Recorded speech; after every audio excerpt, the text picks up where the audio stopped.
একটি 10তলা বিল্ডিংয়ের যদি ফাউন্ডেশন ভালো না হয় ওই বিল্ডিং অচিরেই ভেঙে পড়বে। একটা গাছের গোড়া যদি শক্ত না হয় সেই গাছটা যখন বেশি ফল ধরবে ওই গাছটা ভেঙে পড়বে, ওই ফলের কোনো মূল্য থাকবে না। আপনারা হচ্ছে আগামী প্রজন্ম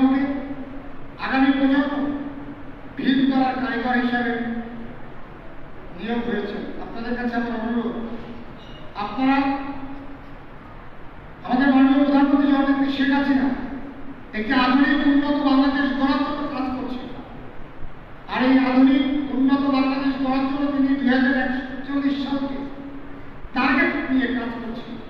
আর এই 2041 সালকে সত্যি আধুনিক এবং স্মার্ট বাংলাদেশ হিসাবে গড়ে তোলা সব থেকে প্রধান হাতিয়ার হচ্ছে আপনারা যদি আগামী প্রজন্মকে সঠিকভাবে গড়ে তোলেন, ইনশাআল্লাহ